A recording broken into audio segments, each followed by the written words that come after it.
The Anga had not been used for a long time and was covered in cobwebs and dust.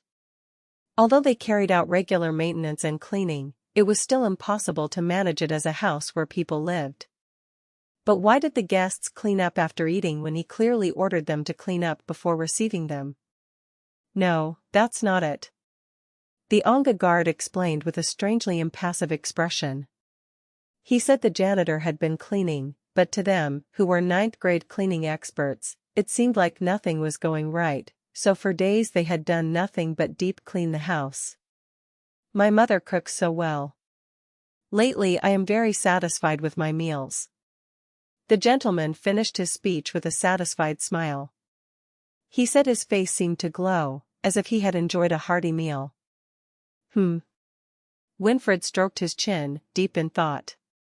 In fact, before he came, he thought that he should treat them well, since he was Isla's benefactor. He wanted them to rest comfortably, protected by loyal knights, without lifting a finger, and to return when it was safe. But when he saw them in person, he thought that it would be more uncomfortable for commoners to be treated like this. Didn't you tell them who I was? Yes, Your Highness. I simply told them that the owner wanted to meet them. The knight answered his question with a sullen expression. Even though it was an order from the crown prince, it felt a bit disloyal to refer to the crown prince as a mere head of the family. In any case, it was not a particularly important matter for the crown prince, so he approached the couple with a slightly nervous expression.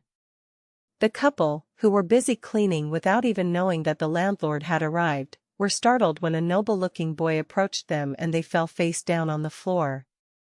To common people, nobles were like this. A terrifying existence, where if you made a mistake, you could die without anyone knowing. Of course, after Hiram's ascension to the throne, a law was passed prohibiting even nobles from taking the lives of commoners. However, for the couple, who had been imprisoned in the mountains for more than 20 years and were unaware of the change of emperor, the nobles remained a terrifying presence. And the couple's attitude left Winfred quite perplexed. Why do they do that? Get up. He told them clearly not to reveal that he was the crown prince. When Winfred looked at the knights in bewilderment, they shook their heads in frustration. When Winfred personally helped the couple, who were lying on the ground, up, they were embarrassed, saying that they did not expect such a valuable young man to come. If I tell them I'm the crown prince, they might faint. At his overreaction, Winfred sighed softly, saying that he had done a good job hiding his identity. Let's go in and talk. There's a lot I want to hear. At his words, the couple entered obediently, but they still seemed uneasy. They looked uncomfortable, as if they were being placed on a bed of thorns. Then Winfred, who couldn't bear to see him, asked why. What's happening? Are there any drawbacks to staying here? Oh, no, that's not it. It's just that he keeps talking so respectfully. I feel so embarrassed. Scott spoke, stroking his hair with some embarrassment. He seemed uncomfortable with the noble young master's constant formality. Then, I will speak calmly. Winfred spoke with a stiff tone, as if he felt a little uncomfortable. Since childhood, his parents had taught him to respect others and not look down on them, even if they were members of the royal family. So it felt a little strange to patronize Scott and Debbie, who were much older than their parents. Winfred felt uncomfortable, but Debbie and Scott seemed much more relaxed after he spoke. So, I would like to know the circumstances of how you got here. At his words, the couple exchanged glances with slightly embarrassed faces. Since Isla had warned them several times to be careful what they said, they were hesitant to tell the owner of the house, whom they didn't even know. And Winfred, realizing this, began to vehemently plead with him that he could be trusted. Well, actually, I'm friends with the girl who told you where this place is.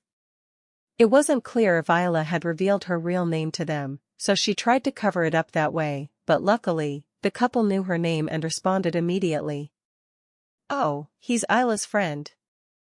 If that's true, I'll believe you and tell you. Seriously, we don't know exactly what's going on either. Who would have thought that they would open their mouths so easily just by mentioning Isla's name? Thank goodness he was his real friend. If it had been his enemy, things could have been a disaster. After all, how often would such ordinary people become involved in a world rife with conspiracies and shady maneuvers?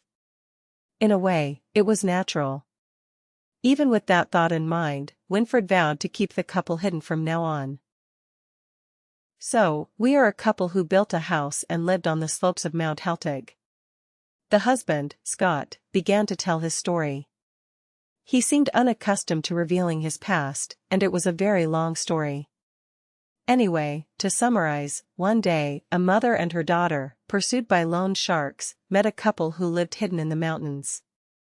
They left their daughter with them and left, but the daughter told them, "That woman is not my mother, and if I come back, it will be dangerous, so run away," and gave them the address of the place.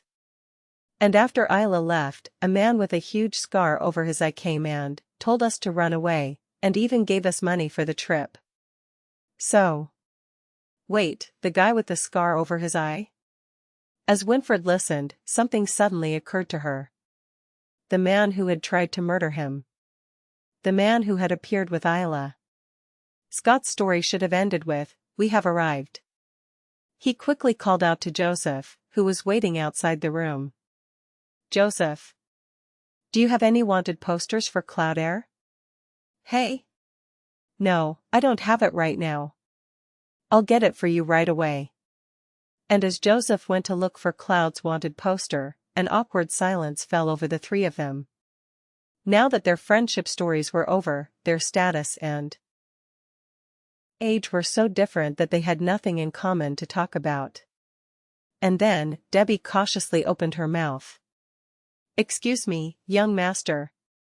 Is that Isla, also noble?" Since she was said to be a friend of such a high-ranking master, they began to worry that Isla was also noble in origin. "Hey?" "Yes, Isla is noble too." Was she an ordinary noblewoman, perhaps? A beautiful princess from one of the few ducal families in the empire.